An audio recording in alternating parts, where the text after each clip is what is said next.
caravana, mais uma, não sei nem que número é a caravana dessa vez. Como? Sim, uma caravana enorme, seguiu para o Nordeste, para mais um projeto missionário. Vamos sustentar o irmão Abel com as orações da nossa igreja, vamos orar pelos irmãos que estão enfermos, como é o caso da irmã Mércia, né? Vamos orar o irmão Abel viajou de madrugada e hoje foi enterrado o irmão dele. Eram 4 irmãos, né? E faleceu um ontem e mesmo assim ele seguiu o projeto missionário. Isso é uma inspiração, não é? Quantos de nós, né, seguiria o projeto missionário, né, tendo o sepultamento do irmão, né? Perdeu o sepultamento do irmão para seguir o projeto missionário. Vamos sustentá-lo com nossas orações, também a irmã Madalena, o Paulo, né, que Deus possa fortalecer seus corações, não é? Como dissemos, domingo, dia 25, nós estaremos todos que puderem, lá na nossa congregação de Itaipava. Às 10h20 da manhã, devemos estar lá, cultuando a Jesus com aqueles irmãos. Já são um grupo bonito, né? Começaram agora e já estarão lá para recepcionar a igreja mãe, né? A nossa congregação no Bing também segue bem, no Quitandinha também, com os cultos presenciais, e no Carangola, não é? Dissemos também que em agosto teremos batismos, logo no início do mês. Quem está pensando em declarar publicamente a sua fé em Jesus Cristo, terá então essa oportunidade, tá bom? E ainda destacamos que a nossa EBD tem classes presenciais, já desde domingo passado, para todas as faixas etárias, né? Então, não precisa, quem pode, se você está indo para outros lugares, não é? Então, você pode ir para a EBD, porque não há nenhum ambiente aqui em Petrópolis mais seguro do que as nossas classes de EBD, aqui domingo às 9h da manhã. E em agosto começa também o curso de liderança cristã. Faça a sua inscrição, veja lá nas mídias da igreja, tá bom? Como fazer a sua inscrição. Quero chamar a sua atenção agora para o livro dos Atos dos Apóstolos, no capítulo 15. Os irmãos estão lembrados que no domingo passado nós meditamos em Atos no capítulo 2. Né? Estavam todos reunidos no mesmo lugar e de repente veio um vento. Eu disse que era a manifestação de Deus na congregação reunida. O que acontece quando um grupo de pessoas se reúnem para fazer qualquer coisa? Nós chamamos isso de um conjunto, uma assembleia. O que acontece quando esse grupo de pessoas tem também a presença do Espírito Santo participando ali naquela assembleia? Às vezes nós imaginamos Deus apenas como alguém que recebe o nosso culto. Então nós cantamos para Deus. Nós oramos a Deus. Mas o que nós vemos nesse texto, tanto de Atos 2, no livro de Atos, né, porque são atos do Espírito Santo, né? É a presença de Deus, especialmente na assembleia, uma participação de Deus. Quando nós estamos distribuindo funções aqui, né, a gente nunca pensa, né? E para Deus, o que cabe a Deus fazer? Ele está participando. Este é um conceito que a gente não desenvolve, não explora muito. Onde estiverem 2 ou 3 reunidos, ali eu estarei. Mas a gente pensa assim, ali ele estará passivamente, só ouvindo. Mas não é essa a ideia, não é essa a ideia. Ele vai estar na Assembleia Solene participando. E o que acontece? Nós destacamos isso no domingo passado. Agora eu quero chamar a sua atenção para Atos 15. Se houver tempo, eu faço uma pequena recapitulação dos pontos de domingo passado mais à frente, tá bom?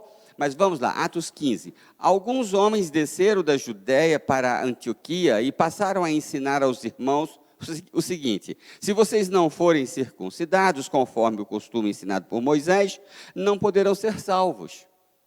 Esta era a mensagem, este era o ensino. Isso levou Paulo e Barnabé a uma grande contenda e discussão com eles.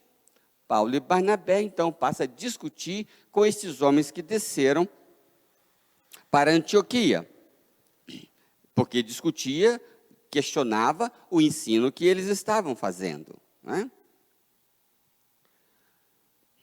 Levantou uma grande contenda. Assim, Paulo e Barnabé foram designados, junto com outros, para irem a Jerusalém tratar desta questão com os apóstolos e com os presbíteros. A contenda não se resolveu ali, em Antioquia. Foi necessário ir a Jerusalém, vamos chamar assim a igreja-mãe, né, para discutir o assunto. Versículo 3. A igreja os enviou e, ao passarem pela Fenícia e por Samaria, contaram como os gentios tinham se convertido. Essas notícias alegraram muito a todos os irmãos. Ora, indo para Jerusalém, e aqui está o raciocínio que eu quero deixar com os irmãos, tanto em casa como aqui no templo, e mesmo você que vai acompanhar em outro horário, né? Enquanto eles estavam indo para resolver um problema, coisas aconteceram. Eles compartilharam no caminho, com as igrejas por onde eles passaram, o que Deus estava fazendo. E aquilo causou uma grande alegria para todos os irmãos. Versículo 4. Chegando a Jerusalém, foram bem recebidos pela igreja, pelos apóstolos e pelos presbíteros, a quem relataram tudo o que Deus tinha feito por meio deles. Outra vez, o foco, o destaque era o que Deus tinha feito. Aqui uma primeira lição. Normalmente, os problemas relacionais ocorrem porque nós destacamos o que nós fizemos. Não é assim? São as nossas opiniões, são os nossos feitos. Mas por onde passavam, eles enfatizavam, eles colocavam foco no que Deus fez. Versículo 5. Então se levantaram alguns do partido religioso dos fariseus que haviam crido e disseram: é necessário circuncidá-los e exigir deles que obedeçam à lei de Moisés. Era mais ou menos o mesmo discurso daqueles homens que desceram a Antioquia e que levaram lá aquela palavra: olha, tem que circuncidar, babá, e que começou toda a contenda. Agora, eles estão em Jerusalém, eles testemunham que Deus tinha feito, logo, alguns do partido dos fariseus batem na tecla: tem que circuncidar. Versículo 6. Os apóstolos e os presbíteros se reuniram para considerar essa questão. E aqui está o ponto do destaque desta noite, né? A congregação reunida. Eles se reuniram para tratar o assunto. Depois de muita discussão, outro conceito, eles debateram exaustivamente. Não teve ninguém que deu um murro na mesa e disse: vai ser assim, né? Houve espaço para o debate. Pedro levantou-se, dirigiu-se a eles, dizendo: irmãos, vocês sabem que há muito tempo Deus me escolheu dentre vocês para que os gentios ouvissem de meus lábios a mensagem do Evangelho e crescem. Deus, que conhece os corações, demonstrou que os aceitou, dando-lhes o Espírito Santo, como antes nos tinha concedido. Ele não fez distinção alguma entre nós e eles, visto que purificou os seus corações pela fé. Então, por que agora vocês estão querendo tentar a Deus, pondo sobre os discípulos um jugo que nem nossos antepassados conseguiram suportar? De modo nenhum. Cremos que somos salvos pela graça de nosso Senhor Jesus, assim como eles também. Esse foi o discurso de Pedro, diante daquela contenda. Toda a assembleia ficou em silêncio, enquanto ouvia Barnabé e Paulo falando de todos os sinais e maravilhas que por meio deles Deus fizera entre os gentios. terceira vez, com ênfase no que Deus fez através deles.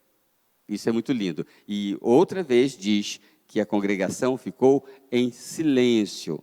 Depois de todo aquele debate acalorado, agora houve silêncio. Quando a gente destaca a obra de Deus, a gente consegue impactar muito mais do que quando nós destacamos a nós mesmos. Versículo 13. Quando terminaram de falar, Tiago tomou a palavra e disse: irmãos, ouçam-me. Tiago agora vai fazer uma espécie de resumo. Todo mundo tinha falado, os fariseus tinham falado, Pedro tinha falado, não é? Tinha havido um debate longo.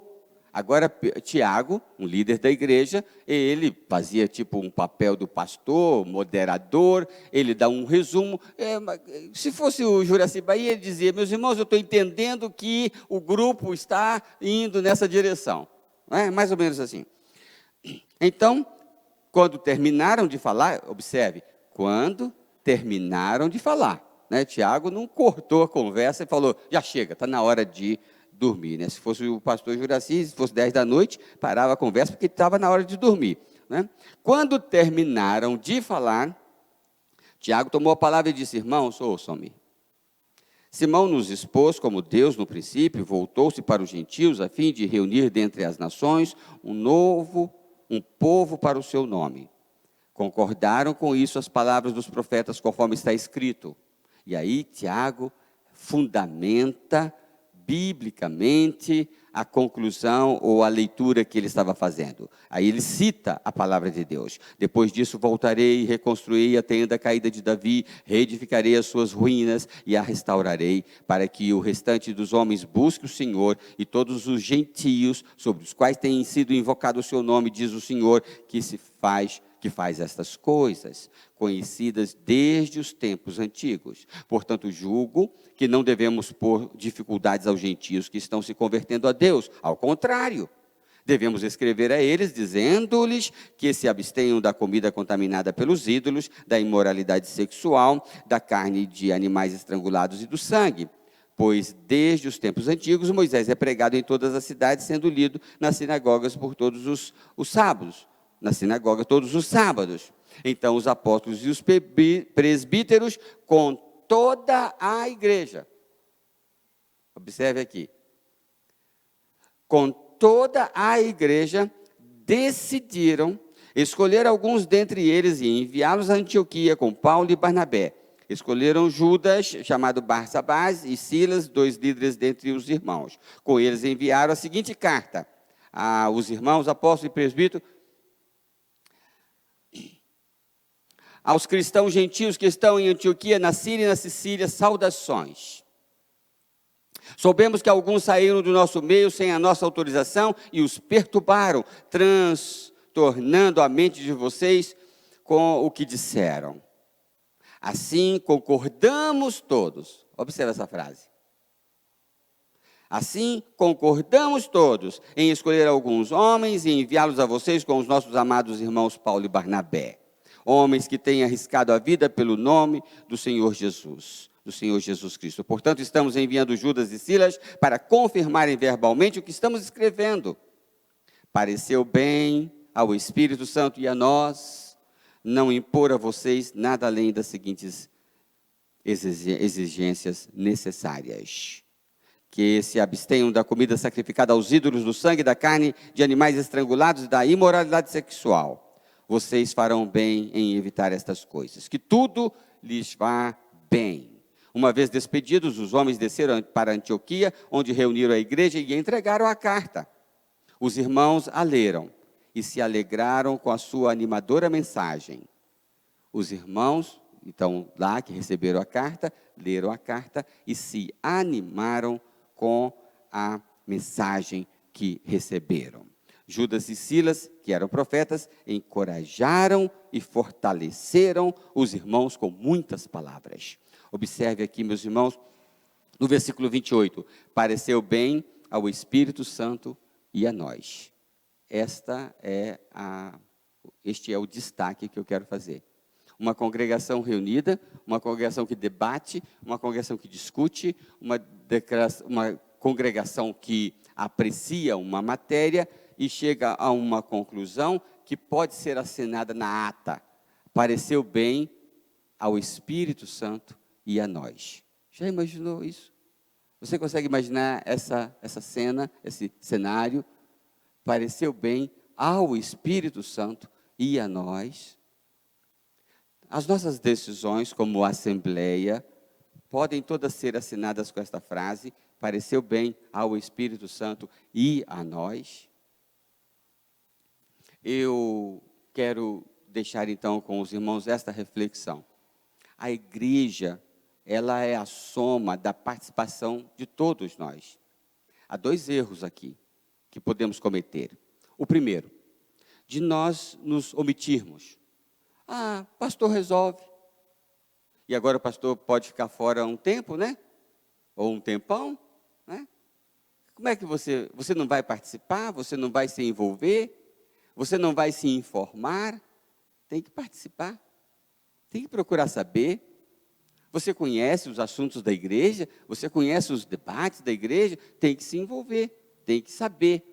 O outro lado, o outro problema, é você querer o contrário, né? A outra ponta da corda. É querer impor uma vontade, né? Tem aquele que não quer nem saber e tem aquele que é forte demais. Tudo isso é estranho a esse espírito que a gente vê aqui, que é um espírito democrático. Meus irmãos, nós não discutimos política, mas não há dúvida que a democracia é mais próxima do Evangelho do que qualquer sistema em que as pessoas não possam participar. Não, o pastor não está defendendo que a democracia é o sistema perfeito. Mas, de longe, a democracia é mais próxima do que nós vimos na igreja instituída pelo Senhor Jesus.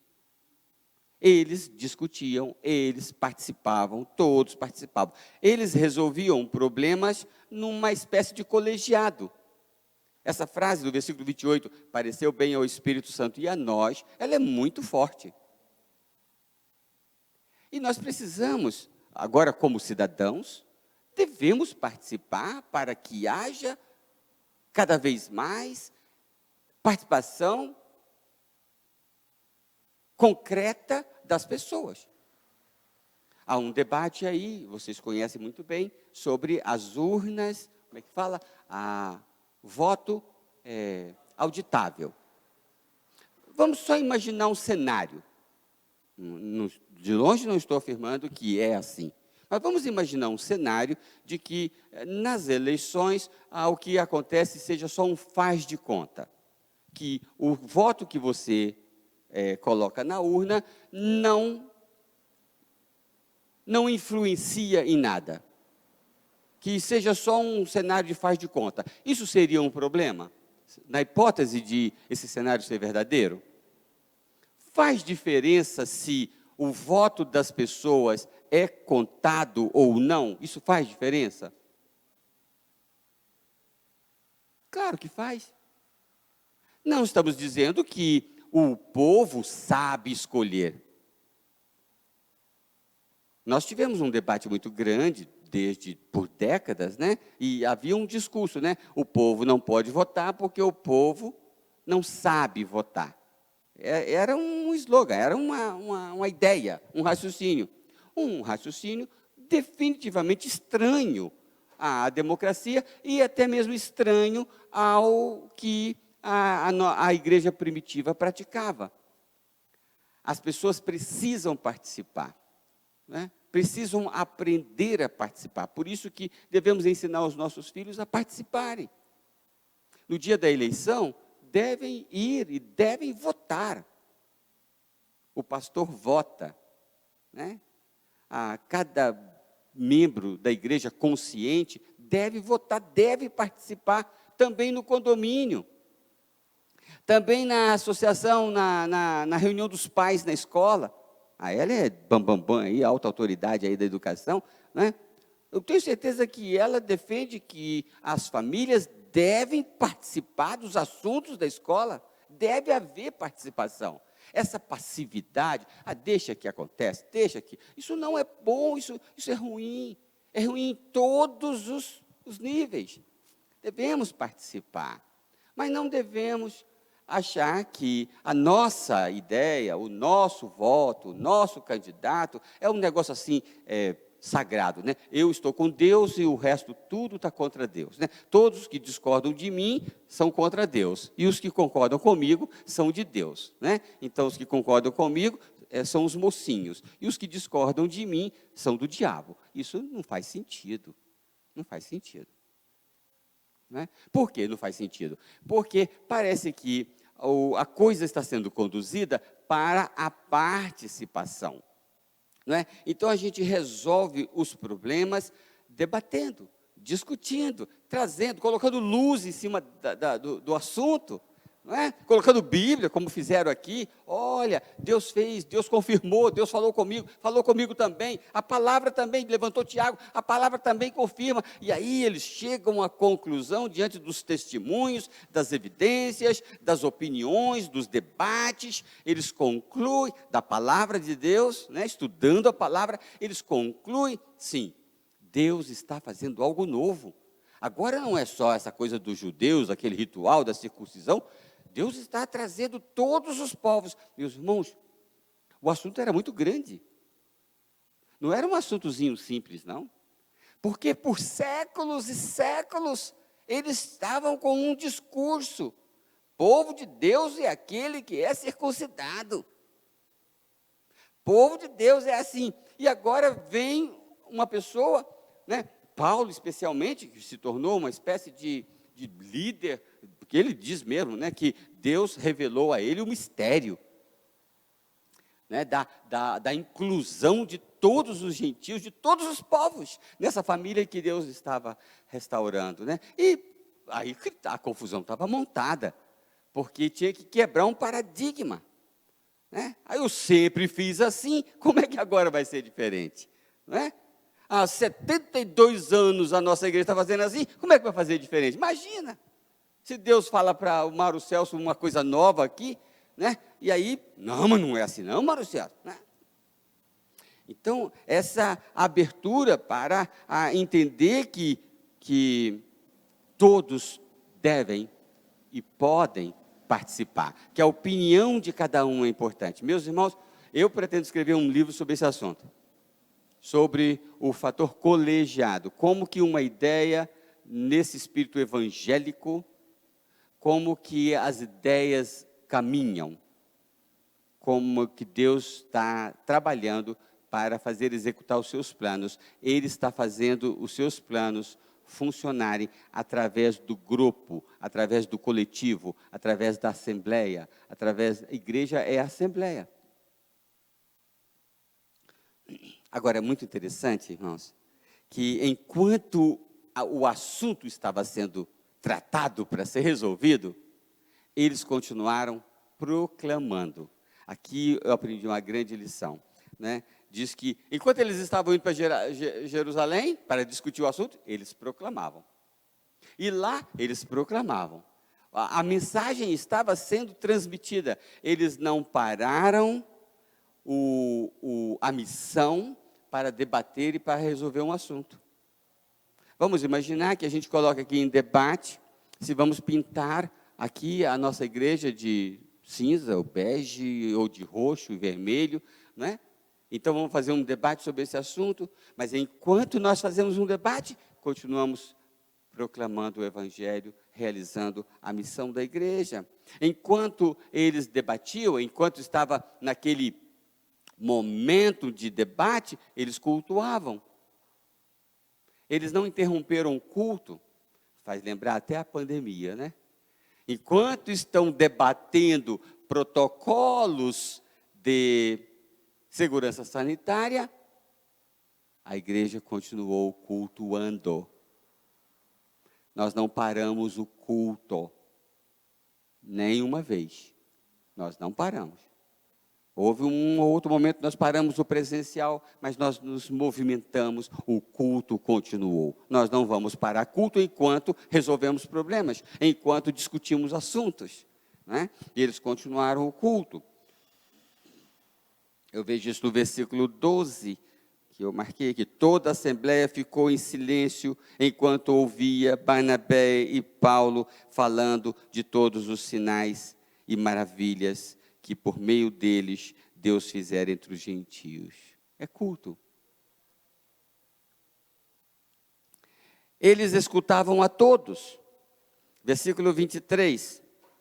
Com eles enviaram a seguinte carta: os irmãos, apóstolos e presbíteros, toda a igreja.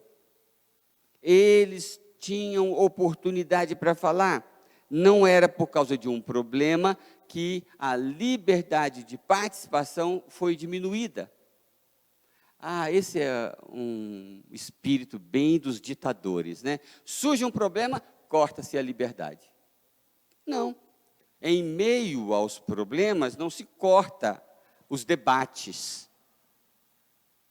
Talvez temos que intensificar os debates, porque a solução não está na cabeça de um, mas no debate do grupo. É assim que se resolve assuntos difíceis, não é?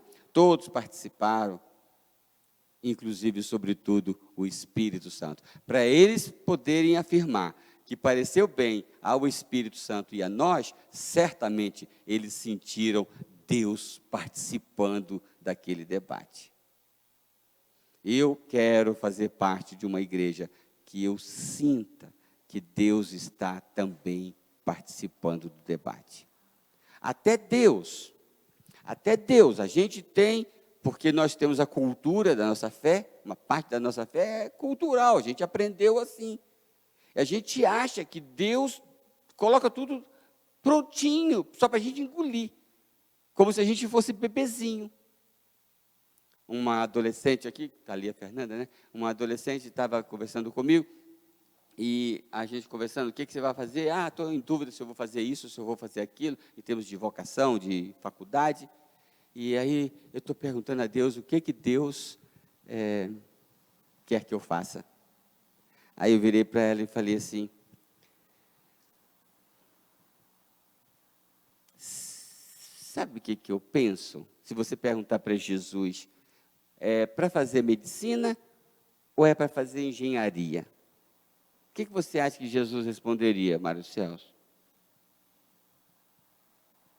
Ela também não sabe. Ela está perguntando. Eu falei para ela, sabe o que eu penso? Eu tenho uma impressão que Jesus responderia o seguinte para você: olha, o que você escolher, eu vou te abençoar. A gente vai a Jesus porque a gente quer uma resposta pronta. E não se estranhe se Jesus devolver a pergunta. Se Jesus virar para você, não, mas você quer fazer engenharia ou medicina? Porque a nossa cabeça, ela é ditadora. A gente lida com Deus como se Ele fosse aquele negócio de palavra final. A palavra final é dele, porque a soberania dele é intocável, né?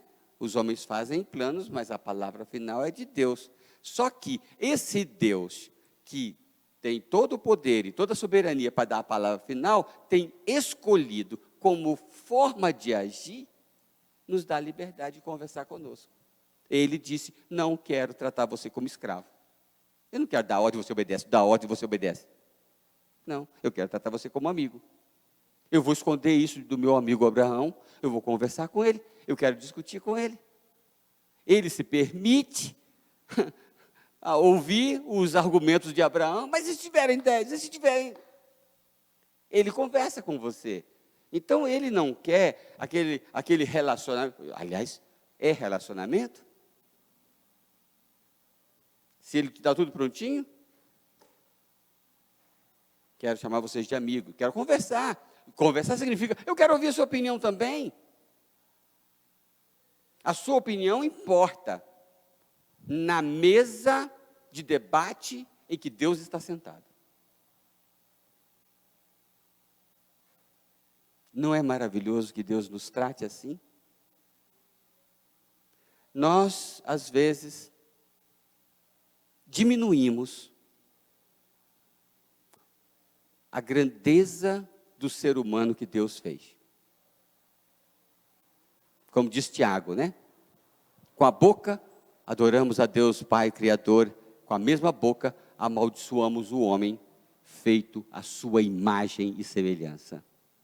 Ele nos fez semelhantes a Ele, e Ele quer nos ouvir. O problema é quando você não quer participar de um debate, você quer falar, e aí você atropela até Deus. Mas Ele quer ouvir, Ele quer ouvir. A igreja está debatendo qualquer assunto, por que não a sua opinião?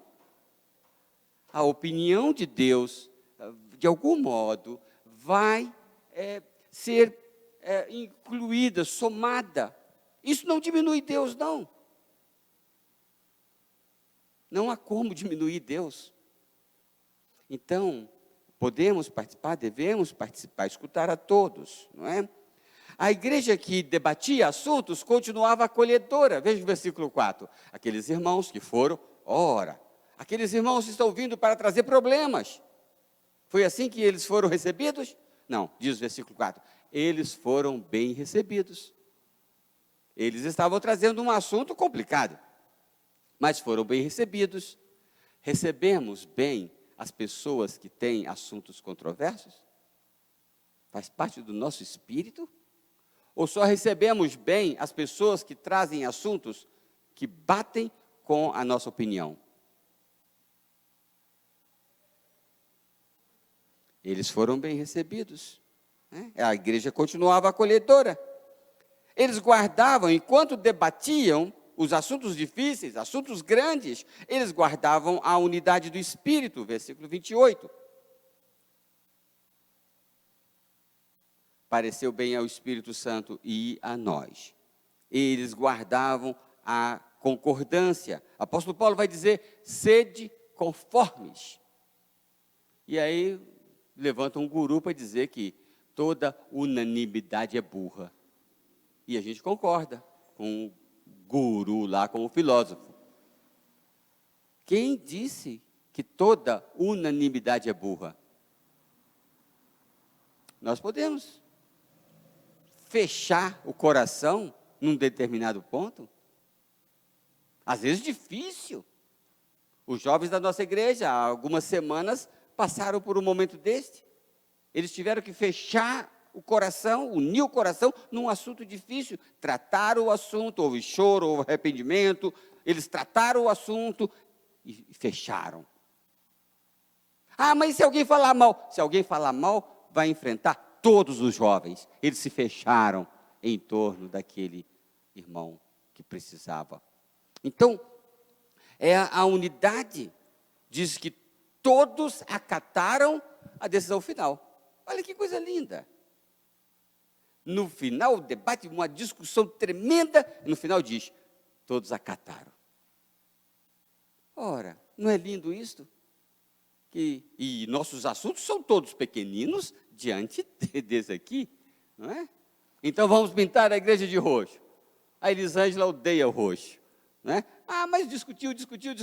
Ah, é melhor roxo por causa disso. Veio um, falou que tem uma afeta a questão da iluminação, que melhora o filmagem, tal. Aí no final, concordamos, até a Elisângela volta para casa amando o roxo, porque agora ela gosta do roxo, porque ela foi convencida, né? E no versículo 31, para terminar, cadê o versículo 31? Os irmãos leram a carta e se alegraram com a sua animadora mensagem. É como é que terminou. Um assunto difícil, debatido exaustivamente, né? Todos, por fim, vejam, ficou ninguém de fora não. Eu sou contra, eu sou a favor, eu sou contra, eu vejo desse lado, pois eu vejo desse lado, a palavra diz assim e tal. Aí todos concordaram. A decisão do colegiado, ela tende a ser muito boa, tende. Ela tem tudo para ser melhor do que a decisão de uma pessoa.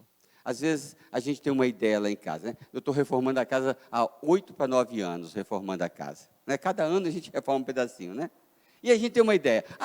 Agora a minha ideia foi fazer uma pista de caminhada para eu caminhar com a Rebeca, né? Já está andando, né? Mas sabe que eu discuto com um, eu discuto com o outro. O que você acha dessa ideia? E falo com um, e falo com o outro. A ideia vai se cristalizando, a ideia vai se aperfeiçoando. É uma bobagem eu querer impor algo sobre as pessoas. É muito melhor conversar, é muito melhor participar. Entende? A possibilidade do conjunto, da congregação, acertar, é muito maior do que eu acertar sozinho. E como sempre, a palavra é uma bênção. Isso serve para a igreja, isso serve para o debate dos assuntos na casa da gente. Uma vez nós estávamos lá em Goiânia ainda, e o dinheiro estava acabando, e a gente não estava conseguindo pagar o total da fatura do cartão de crédito. Quando você não paga o total da fatura do cartão de crédito, acenda todas as lâmpadas amarelas da sua vida, tá? Aí chamei Cristina, Priscila, Patrícia, Tiago, eles ainda pequenos, adolescentes e tal. Temos um problema. Vamos discutir. Discutimos. Decidimos. Sabe o que decidimos? Fazer uma guerra de 100 dias. Durante 100 dias, nós não iríamos gastar absolutamente nada. Nem um picolé, nem um refrigerante. Não iríamos ligar a televisão para não gastar energia. Iríamos tomar banho frio para não gastar gás nem energia. Gasto zero. Irmãos, era muito gostoso ver aquele pedacinho de gente tomando banho frio. Sabe por que eles fizeram isto? Porque eles decidiram juntos. Nós decidimos juntos. A guerra de 100 dias era nossa.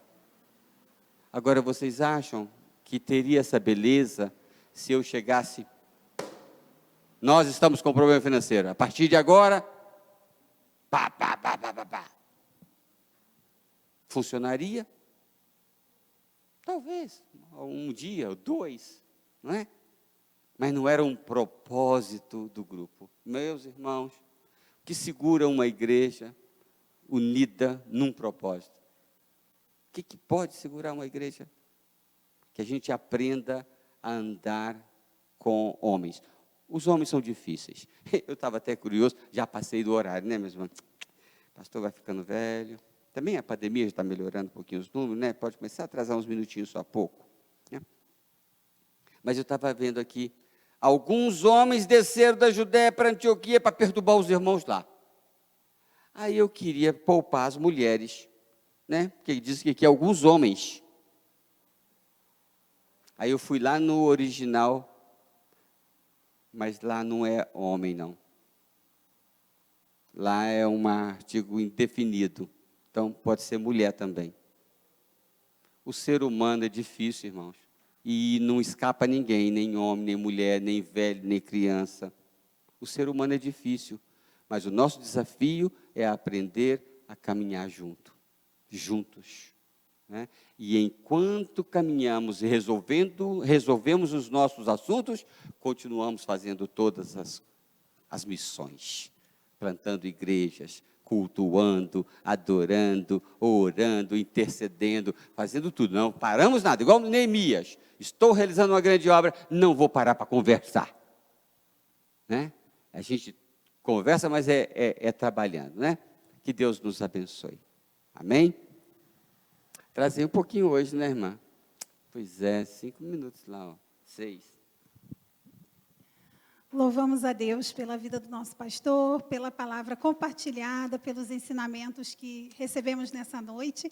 E também, né, louvamos ao Senhor por mais esse momento juntos, já estamos chegando ao final, mas com os nossos corações alegres, agradecidos ao Senhor por essa oportunidade. Então, desse espírito de alegria, de agradecimento a Deus, de culto, nós vamos agora chegar à parte final, né? Teremos o pós-lúdio. Durante o pós-lúdio também, o recessional, os irmãos estejam à vontade para entregar seus dízimos, suas ofertas. Aqueles que estão em casa, Lembrando que nós temos um Pix disponível para essa entrega de dízimo, das ofertas ou transferência bancária. E que o Senhor continue nos abençoando, conceda aos irmãos uma boa noite, um restante de semana também abençoado. E se o Senhor permitir, estaremos juntos aqui no domingo novamente.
com toda a igreja, com seu povo.